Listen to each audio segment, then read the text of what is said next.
Qëllimi i kuvendit sot është për të njoftoj me një operacion policor, i cili është zhvilluar sot në orët e hershme të mëngjesit. Siç keni qenë njoftuar edhe më herët, me datën 1 prill ka ndodhur një vrasje në Kaçanik, ku është vrarë rështerion Mamet Lika. Policia e Kosovës në bashkëpunim me prokurorinë themelore të Frizajit ka zhvilluar hetime intensive gjatë këtyre ditëve dhe javëve, edhe sot kemi konkretizuar një operacion policor i cili është zhvilluar në Kaçanik me qëllim të bastisjes respektivisht zbatimit të urdhëresës së gjykatës themelore të Frizajit.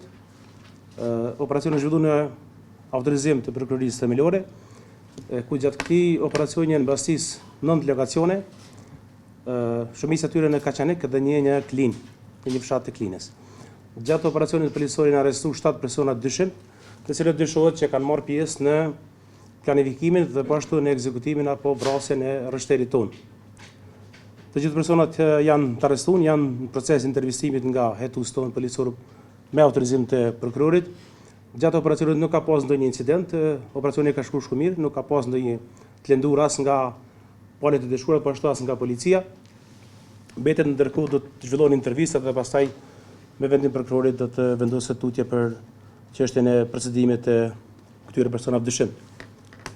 Gjatë operacionit janë sekuestruar 2 vetura, telefona celular, disa laptop, një armë zyrtare me 30 fishek të kalibrit 9 mm, maska, tytat armësh, kapela sportive, rroba, fishek, dulbi, si dhe dëshmi tjera të cilat do të shërbejnë për dokumentimin e rastit vrasjes rënd.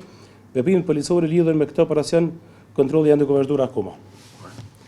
Gjatë këtij operacioni ka marrë pjesë njësitë policore të Policisë së Kosovës. Operacioni është tërhequr nga Drejtoria e Hetimeve të Krimeve të Rënda, të mbështetur nga hetimet rajonale të Frizajt dhe po ashtu në asistencë kanë qenë edhe njësitë tona speciale, duke filluar prej njësitit special intervenues, njësitit special operativ, njësitit për deminim, njësitit policisë me qenë dhe njësitë tjera të relevante.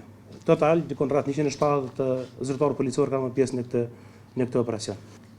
Deri më tani është pak herët të flasmi për motivin, po sipas asaj që kemi gjatë këtyre ditëve, domethënë që po bën gati 3 javë, lidhet motivi kryesor deri më tani që e kemi është lidhet me punën e tij si pjesëtar i Policisë së Kosovës. Për më shtu vetëm pak, do jepet mundësia e cilit me bopitje, s'ka problem. Domthonë për më mbështet këtë që tha prokurori, domthonë dyshimet e tona deri tashme janë që vrasja e rështerit tonë ka ndodhur për shkak detyrisë të zyrtare. Mirë po, kjo motivi do të qartësohet, vërtetohet edhe pas intervistimit të personave dyshim dhe po ashtu pas ekzaminimit të pajisjeve dëshmive të cilat janë sekuestruar. Do mbetet më vërtetuar më vonë, mirë po dyshimet tona fillestare janë që ndërlidhet me punën e tij zyrtare.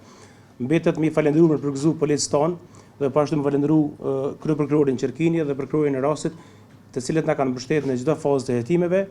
Kemi arritur të sigurojmë dëshmi dhe prova të mjaftueshme që këta persona me u ndjek penalisht dhe me u dënu për krimin që kanë bërë. Deri më tash nuk ka persona nga Policia e Kosovës të arrestuar. Është një person i arrestuar i cili ka qenë ish pjesëtar, domethënë është ish pjesëtar i FSK-s, jo pjesëtar aktiv. Është një armë me leje që është konfiskuar, e pastaj duhet më ekzaminuar me pas se çfarë cilësie ka mbetë në pronë, sepse janë mbasisë shumë prona. Po nuk është armë zyrtare e policisë, nuk e thash ashtu. Ta bëjmë me radhë pyetjet. Urdhënose ti ishte. Okej. Vazhdo ti.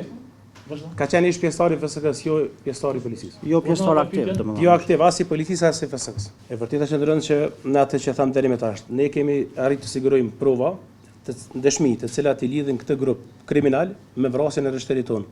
Mbetet të shihet background-i i tyre, disa nga ta kanë pas të kaluar kriminale, kanë qenë të arrestuar në raste të mëhershme, e që ndërlidhen me prirje ekstremiste. Për çështjen e terrorizmit duhet ta shohim pastaj, sepse hetimet duhet vazhdojnë tutje për të vërtetuar këtë punë, po janë persona dyshim të rrezikshëm të cilët ne dyshojmë që kanë kryer këtë vrasje dhe kanë planifikuar dhe pas të kanë ekzekutuar. Në ndërkohë do t'ju dham një komunikat me shtyp me gjitha këto inicialet dhe ashtu, po mund ta vërtetojmë që njëri nga ata sot mbush 18 vjet. Rështeri jonë ka qenë në detyrë zyrtare kur ka ndodhur të raste dhe mandej ka punu në mbështetjet e timeve të policisë me qëllim ndryshimit të rasteve të mëhershme. Domthonë janë persona dyshim që kanë qenë disa prej tyre kanë qenë të arrestuar të raste të mëhershme që ndërlidhen me pamfletje dhe po ashtu në djegjen e gjykatës në Kaçanik. Unë fillimisht kur fola për motivin fola që ne kemi dyshimet fillestare që vrasja e rështerit tonë ndërlidhet në punën e tij zyrtare. Nuk e konfirmova, nuk e vërtetova këtë gjë. Mbetet më u vërtetuar në ndërkohë gjatë intervistimit dhe po ashtu gjatë ekzaminimit të provave. të mos e marrëm si punë 100% të kryer që ky motivi është i saktë, kjo që po ne po dyshojmë. Arma me cilën është kry vepra akoma nuk është zbulu, po mbetet në punu sepse sa do është operacioni i parë që lidhet me këtë grup, edhe operacioni policor do të vazhdoj, hetimet do të jenë edhe me të thella dhe gjatë orëve dhe ditëlindje. Ta personat e dyshim të cilët janë arrestuar, disa nga ta kanë qenë të arrestuar në këtë rast.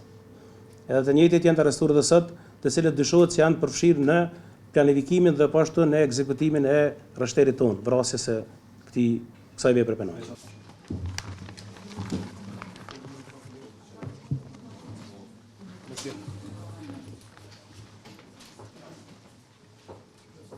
Faleminderit.